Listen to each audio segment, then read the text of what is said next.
नारायण राणे विरुद्ध ठाकरे हा अंक राजकारणात नवा नाहीये.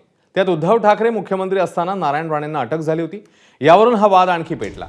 आता नितेश राणेंनी याची आठवण करत उद्धव ठाकरे यांना थेट इशारा दिला. नारायण राणेंना अटक केलेला क्षण आजही माझ्या मोबाईलमध्ये सेव्ह आहे. ज्या दिवशी परतफेड करेन त्याच दिवशी तो डिलीट करेन असं राणे म्हणतात. मंत्री नितेश राणेंनी केलेल्या वक्तव्यावरून आता राजकीय वर्तुळात जोरात चर्चा सुरू आहे.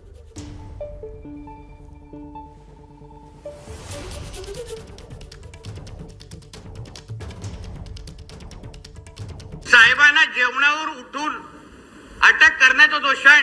मी आधी माझ्या मोबाईलमध्ये सेव्ह करून ठेवलेला आहे आणि त्या दिवशी त्याची परतफेड करीन, त्याच दिवशी डिलीट मारणार. आणि वानखेडेजी तो जवळ आलेला आहे टप्प्याटप्प्याने. तुम्ही आहात बरोबर, तुम्हाला माहिती आहे कशाबद्दल बोलतोय. कोण कुठे राहत नाही, सगळ्याचा हिशोब इथेच होणार, एक लक्षात घ्या. दरम्यान आदित्य ठाकरेने या संदर्भात प्रश्न विचारला असता त्यांनी नेमकं काय म्हटलं, काय प्रतिक्रिया दिली आपण पाहूया.